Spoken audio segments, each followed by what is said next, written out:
इस शख्स के अद्भुत उत्साह को देखकर शत्रुओं की सांसें रुक जाती थी।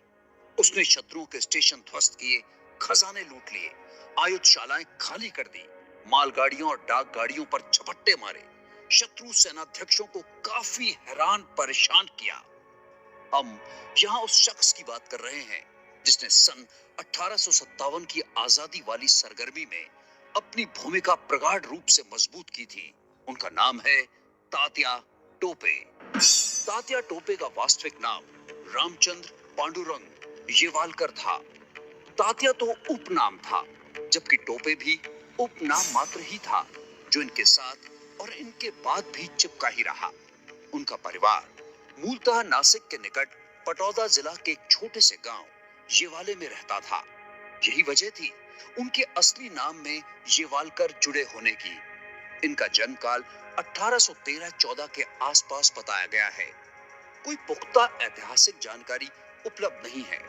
तात्या ने 1859 में पेशी के दौरान अपनी उम्र 45 वर्ष बताई थी। उसी से यह जन्म वर्ष अनुमानित किया गया है। इनके पिता एक देशस्थ ब्राह्मण थे जो बहुत ही विद्वान थे। उनकी विद्वता उनकी जाति के अनुकूल थी। अच्छी नौकरी की तलाश में वो पेशवाओं की राजधानी पूना चले आए और वहां बाजीराव द्वितीय के यहाँ महल में पुजारी के रूप में नियुक्त हुए। सन 1818 का बसाई का युद्ध हारने के बाद बाजीराव का सारा साम्राज्य छिन गया। उन्हें 8 लाख सालाना पेंशन के साथ राजधानी से दूर बिठूर भेज दिया गया। पेशवा वहां अपना अधिकांश समय धार्मिक कार्यकलापों में व्यतीत करने लगे। तात्या का परिवार भी पेशवा के साथ वहीं आ गया। तात्या की युवावस्था महत्वाकांक्षी रही।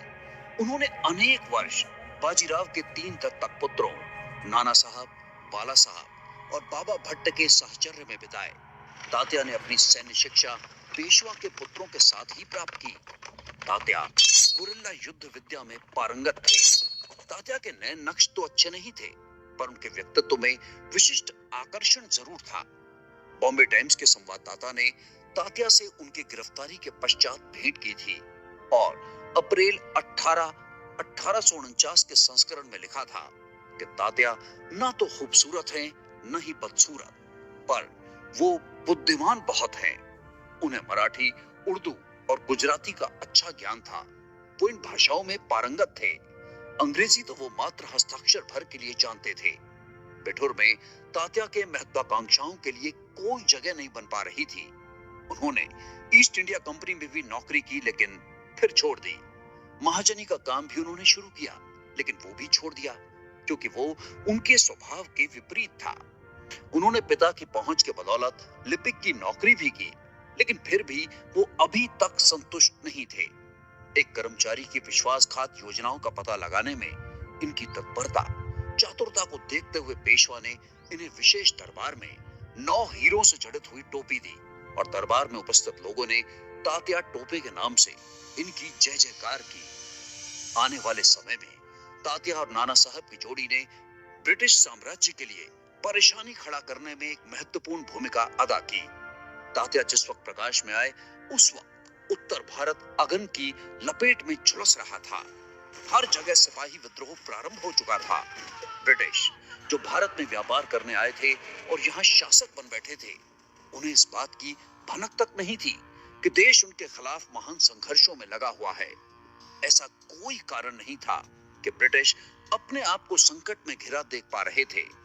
उनकी शक्ति ने भारत को इतनी दृढ़ता से आबद्ध कर लिया था कि 1857 उनके काल का सर्वश्रेष्ठ समय कहा जा सकता है। प्लासी के युद्ध के पश्चात भारत का नक्शा बदल चुका था। हैदर अली के हमलों का सिलसिला थम चुका था। गोरखाओं को परास्त किया जा चुका था। बर्मा को ब्रिटिश भारत में सम्मिलित किया जा चुका था। दिल्ली का सम्राट पेंशन करता भर रह गया था। हसन मराठाओं को भी परास्त किया जा चुका था। डलहौजी के डॉक्ट्रिन ऑफ लैप्स पॉलिसी के आधार पर छोटे मोटे सियासी साम्राज्य ढह गए थे और ब्रिटिश राज कर रहे थे अपने लहलहाते झंडों के नीचे। सन 1857 का विद्रोह कोई रातों रात बनी योजना का परिणाम नहीं था। कई दिनों, कई सभाओं का परिणाम था ये। अंग्रेजी नीतियों के खिलाफ पहली बार कुछ बड़ा होने जा रहा था। और इसी खिलाफत में तात्या को पहली बार अपनी सैन्य योग्यता के प्रदर्शन का मौका मिला। तात्या को कई सारे अनुभवी सैनिकों का समर्थन भी हासिल था। हमला 6 जून को 10 बजे किया गया और भवनों पर सैनिकों ने कब्जा कर लिया। पहला सीधा हमला 12 जून को किया गया, जिसका अंग्रेजों ने बमबारी और गोलियों से जवाब दिया। और फिर उसके बाद तात्या की तरफ से हुई भारी गोलीबारी ने अंग्रेजी जनरल की हवाइयां गुम कर दी। उसने लखनऊ से मदद मांगी, लेकिन मुसीबत तो वहां भी थी। फिर मदद की अपील कलकत्ता से की गई, लेकिन वहां की भी संचार व्यवस्था ठप थी। 23 जून को प्लासी के युद्ध के ठीक 100 साल बाद दूसरा जोरदार हमला किया गया, जिसने अंग्रेजों के बचे खुचे हौसलों को भी पस्त कर दिया। अंग्रेजों ने आत्मसमर्पण कर दिया। अंग्रेज और नाना साहब में संधि हुई। संधि के तहत उन्हें इलाहाबाद जाना था। नावें तैयार हुई जो सत्ती चौरा घाट से रवाना होनी थी। सभी नाव में चढ़ने लगे। अंग्रेज अपने परिवार सहित थे। जब आखिरी अंग्रेज विवर्ट जैसे ही नाव पर चढ़ा, दूर मंदिर के चबूतरे पर बैठे नाना ने इशारा किया।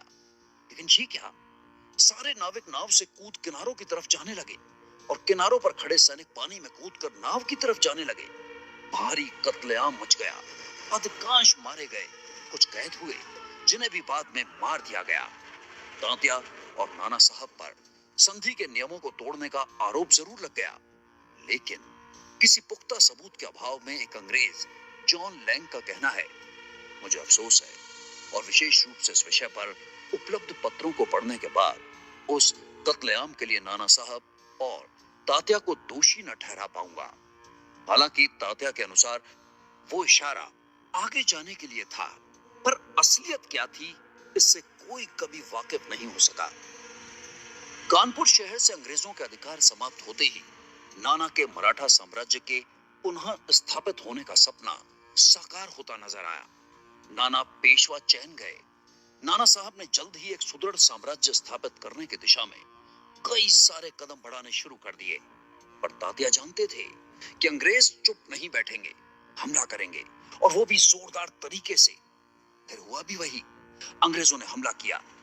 कई सारी छोटी मोटी लड़ाइयां हुई, भारी कत्लेआम हुआ और अंग्रेजों की जीत हुई। नाना और तात्या को परिवार सहित कहीं छपना पड़ा। नाना साहब क्षुब्ध थे इस पराजय से, तो उन्होंने तात्या को प्रमुख सेनाध्यक्ष बना दिया। सेनाध्यक्ष बनते ही तात्या ने सैनिकों को अच्छे तरीके से संगठित किया और पहला मकसद था कानपुर पर फिर से कब्जा। और इसी अभियान में पहला युद्ध लड़ा गया, जिसे नाम दिया गया बिठुर का युद्ध। इस युद्ध में तात्या और उनकी सेनाओं की अदम्य साहस और प्रतिभा का लोहा सभी ने माना था। तात्या को एक किले की जरूरत महसूस हुई जो उनके अभियानों के लिए अड्डों के रूप में इस्तेमाल किया जा सके।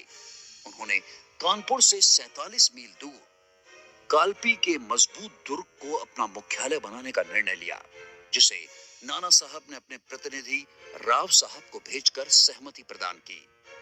तात्या को ग्वालियर सैन्य बल का भी सहयोग मिला। ग्वालियर के पास 10,000 सैनिकों का सैन्य बल था।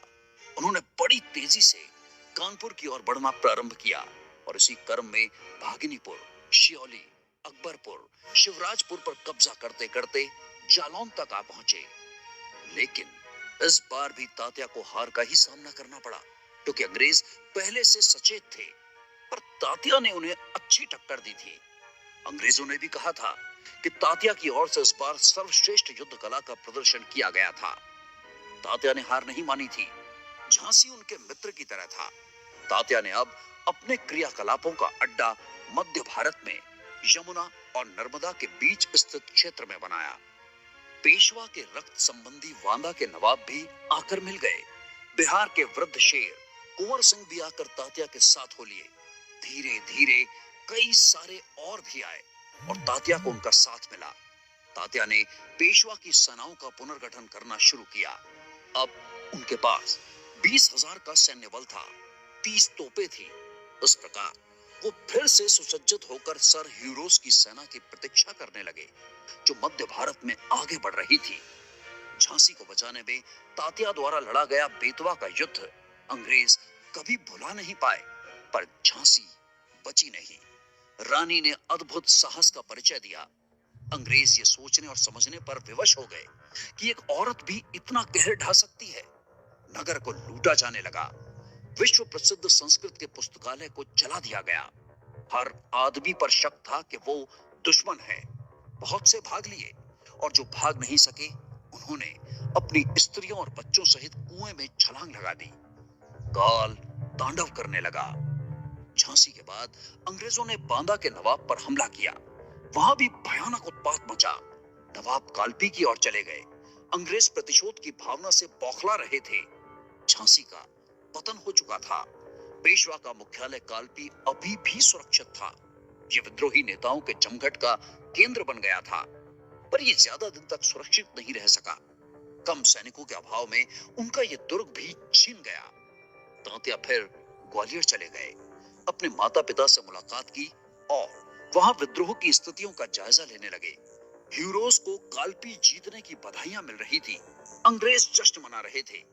तभी किसी ने आकर सूचना दी कि तात्या और उसकी फौज ने ग्वालियर के दुर्ग पर बिना एक भी गोली चलाए कब्जा कर लिया है। अंग्रेज चकित रह गए।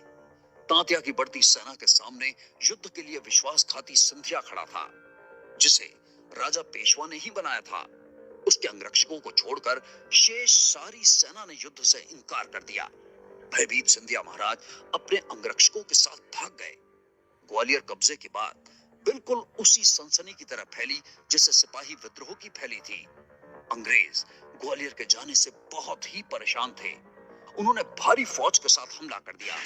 एक तरफ तात्या ने एक विशाल सेना के साथ हीरोज की सेना को गाजर मूली की तरह काट दिया, तो वहीं दूसरी तरफ सेना का नेतृत्व करने वाली रानी ने भी भयंकर मार काट मचाई। अंग्रेज भयभीत हो गए।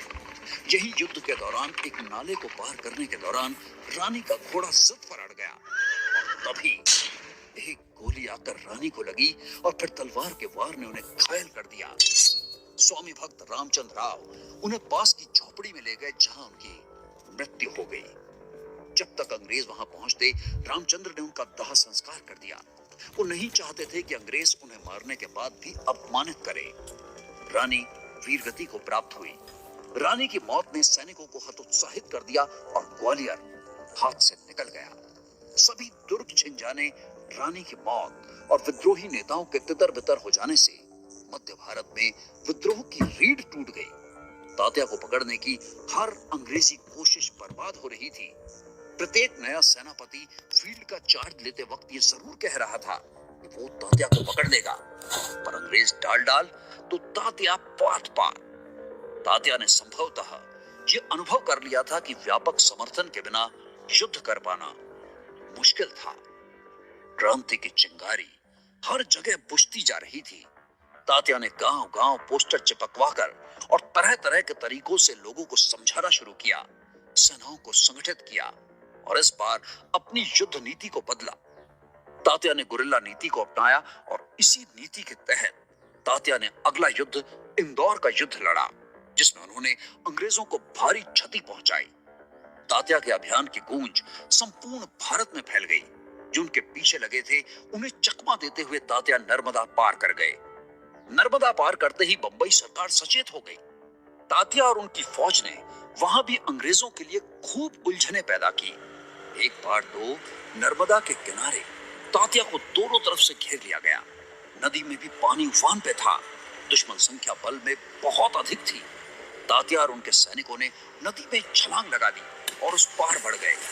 एक अंग्रेज जनरल ने इस पर कहा था कि तात्या और उसकी फौज इस मामले में विश्व के सभी सैनिकों से बहुत आगे है। आगे कुछ दिनों बाद इंग्लैंड की महारानी के एक बयान के बाद तात्या के सहयोगी बांदा के नवाब ने आत्मसमर्पण कर दिया। तात्या को फिर मान सिंह और फिरोज शाह जैसे साथियों का समर्थन प्राप्त हुआ। उस समय टाइम्स समाचार पत्र ने यह लिखा था कि तात्या टोपे सर्वव्यापी मालूम होता है। लगभग आधा दर्जन फौजी दस्ते उसके पीछे पड़े हैं, पर वो हर बार बच निकलता है। अनेक देशी राजाओं से तात्या का मित्रवत व्यवहार है और इसी वजह से उसे पकड़ना और कैद कर पाना बेहद मुश्किल है। अंग्रेजों के मारकाट से परेशान और महारानी विक्टोरिया की घोषणा के बाद कई सारे छोटे मोटे राजा तात्या का साथ छोड़ने लगे, क्योंकि उन्हें लगता था कि अब युद्ध चालू रखना व्यर्थ था और वो अब उनके सामने ज्यादा दिन तक टिक नहीं पाएंगे। अतः तात्या ने भी निश्चय किया कि अब वो राव साहब और फिरोज शाह से अलग हो जाए। तात्या और राव साहब का अलग होना दोनों के लिए ही दुखद होगा, क्योंकि कालपी पर अपनी विजय के बाद दोनों ही एक दूसरे के सुख दुख के भागी रहे थे। 1859 के अंत तक सबसे बड़ा नेता तात्या अब तक पकड़ा नहीं गया था। तात्या परोन की जंगलों में घूमते रहे। उनका पीछा करने वालों को आराम नसीब नहीं हुआ। अंग्रेजों ने सोचा कि तात्या को पकड़ने के पहले मानसिंह को कब्जे में करना जरूरी था। मानसिंह तात्या की सेना में इसलिए शामिल हुआ था क्योंकि सिंधिया ने उसे राजगद्दी से वंचित रखा था। अंग्रेजों ने मानसिंह से सौदा किया कि वो उसे गद्दी दिलाने में मदद करेंगे। मानसिंह के परिवार वालों की मिड के कैंप में आने का न्योता दिया गया और जब वो आए तो मानसिंह सहित सबको बंदी बना लिया गया। मानसिंह को प्रताड़ित किया गया कि वो तात्या को पकड़ने में मदद करे। मानसिंह नकार गए और जब परिवार की जान पर आन पड़ी तो वो तैयार हो गए अपने मित्र को धोखा देने के लिए। तात्या को पहले से ही जानकारी थी कि मानसिंह मिड के कैंप में है। मिड के कैंप में तात्या के गुप्तचर थे और मानसिंह को इस बात का भय था कि अगर तात्या को उनकी दोहरी नीति का जरा सा भी संदेह हुआ तो वो उनके हाथ से निकल जाएगा। अतः मानसिंह ने झूठा बहाना बनाकर तात्या के साथ बातचीत करने की व्यवस्था की। उसने इस अभियान में मिड को या कोई भी अंग्रेजी फौज को शामिल न होने के लिए राजी किया। फिर एक छोटी सी टुकड़ी लेकर उस गुफा तक ले गया जहां वो और तात्या प्राय मिला करते थे। आधी रात को तात्या सोई हुई अवस्था में पकड़ लिया गया। मानसिंह ने खुद उनकी हाथों से तलवार छीनी। उन्हें मिड के कैंप लाया गया और फिर तुरंत ही सीकरी भेज दिया गया।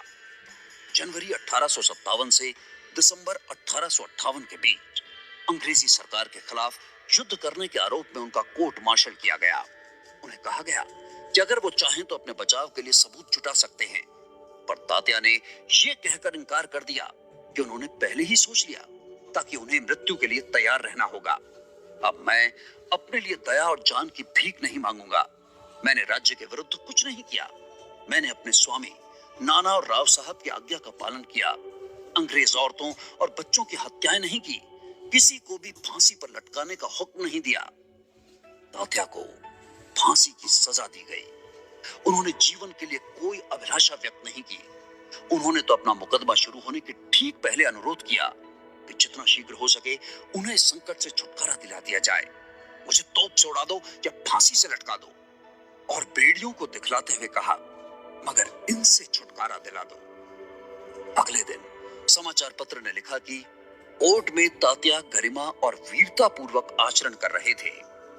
उन्होंने अपने परिवार के किसी भी सदस्य से भेंट करने की इच्छा जाहिर नहीं की।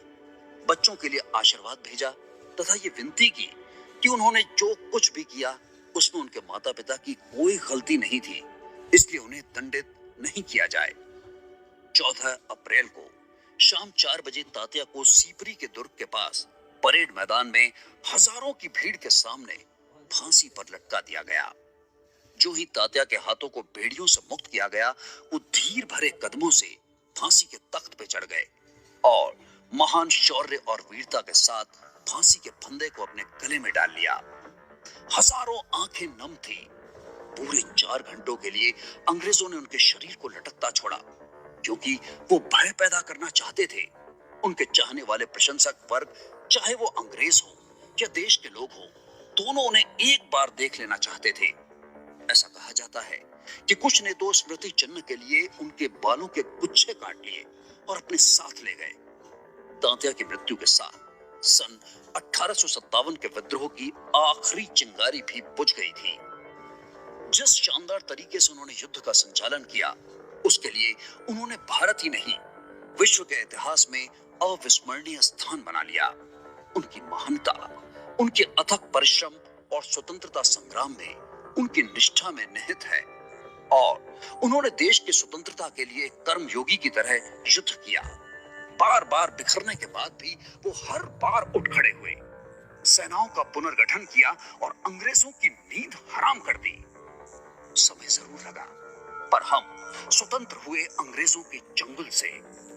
हमें तात्या और उनके जैसे कई सारे वीरों का सम्मान हमेशा करना चाहिए। जय हिंद।